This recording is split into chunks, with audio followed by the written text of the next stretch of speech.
here's the problem. We have an equilateral triangle in the complex plane. So we'll call its vertices A, B, and C complex numbers. We're going to have a quadratic in Z. So f of z is equal to az squared plus bz plus c. And we want to show that f of a plus f of b plus f of c is equal to 3 times f of z0, where z0 is the center of the triangle. So that will also be equal to a plus b plus c. Now, this problem is going to be an exercise in. We find the simplest possible case to get our answer, and then we just augment that simple case until we get the general case. Now, we're going to proceed in several steps. First thing I'll note, as I go through the proof of this, I'm not going to show it for general f yet. I'm going to show it over and over again for these 3 functions. We have f of 0 and z is 1, so no matter what goes in, 1 comes out. We have f of 1 of z equal to z, and f of 2 of z equal to z squared. Now, for the first step, I want to consider the special equilateral triangle with the following vertices. So I'll let a be equal to 1, b be equal to e to the 2 pi I over 3, and c equal to e to the 4 pi I over 3. It's going to be an equilateral triangle that has its vertices in the unit circle as so. Now, for the center, we note that a plus b plus c is equal to 0. And that's easy to see if you put these 2 numbers into rectangular form. We also note b squared is equal to c, and c squared is equal to b. Now, if we check our rule with our 3 functions, for f of 0, okay, what goes in doesn't matter. What comes out is going to be a 1. So we take the sum, we get a 3, and that's equal to 3 of f0 at 0. Okay, if I put a 0 in, a 1 comes out. For f of 1, okay, so we're just going to put our vertices in. The vertices come out. So a plus b plus c, which gives us a 0. The center is 0, so if I put 0 into f1, 0 comes out. So that checks out also. For f2, we have, okay, what are we going to get? We're going to have a plus b squared, which is c, plus c squared, which is b. So again, we're going to get 0, and we note if we put 0 in, 0 comes out, checking our rule in this case. Now, to get to any equilateral triangle in the complex plane from our triangle, we need to perform 3 operations.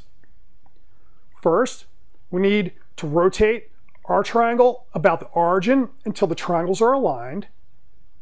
Then we need to rescale the sides in our triangle until the lengths match up. Then finally, we need to move our center at the origin to the center of the new triangle. For the first operation, if I want to rotate our triangle counterclockwise about the origin by the angle theta, we do that by multiplying by e to the I theta. So the way we keep track of this, we tell where our old vertices get sent to. So we'll send them to A1, B1, and C1, which is just given by taking the old vertices multiplied by e to the I theta. If we check our relations of interest, so I have A1 plus B1 plus C1, okay, I can factor out e to the I theta, and then I have a plus b plus c, which goes to 0. So the new center is going to be 0 as expected. So all we're doing here is rotating. If we consider a1 squared plus b1 squared plus c1 squared, we can factor out an e to the 2I theta. Then we note b squared is equal to c squared is equal to b. So again, we get 0. Now, if we check our equations for f0, f1, and f2, we get the same answer that we had before. So this checks out. For our next operation, we want to rescale the sides of our rotated triangle. To do that, we're going to multiply by a real number r, which is greater than 0. So as before, we'll have new vertices. So just take the old vertices, multiply by r. Then we check our relations. So if I take A2 plus B2 plus C2, I can factor an R out, and then we have A1 plus B1 plus C1, which we saw is equal to 0. We take A2 squared plus B2 squared plus C2 squared. Okay, I can factor an R squared out, and as before, we get a 0. If we check against F0, F1, and F2, our equations hold in this case also. For our last move, we're going to take the triangle centered at 0 and move it to a triangle centered at Z0. We do that by adding Z0 to each of the vertices. So for the new vertices, we take the sum. Okay, we have the old vertices sum to 0, so we'll get 3Z0. Okay, check that we have the new center. We divide by 3, gives us Z0 as expected. If we take the sum of the squares of the new vertices, okay, we work that out. The sum of the squares of the old vertices are going to go to 0, and the sum of the old vertices goes to 0 also. So we're left with 3Z sub 0 squared. Now, we check in F0, F1, and F2. Okay, for F0, we're going to get 3 F0 of Z0 as before. Anything that goes in F0 comes out a 1. For F1, okay, now here we're not going to get a 0. What comes out is going to be 3Z0. That's good. That's going to be 3 F of 1 Z0. For F2, same idea. We're not going to get 0 now. We're going to get 3 Z0 squared. And that's equal to 3 of F2 Z0.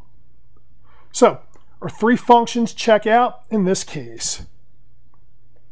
Now for step 4, we're just going to take step 3 and then just assemble things so that this applies to a general quadratic. So if I take the general quadratic f of z equal to az squared plus bz plus c, I can write this as a of f2 plus bf1 plus c f0. We take f of a3 plus f of b3 plus f of c3. Okay, we expand all this out. And when we collapse things, we know what comes out. It's going to be 3 f of z0 as promised. So that's our result.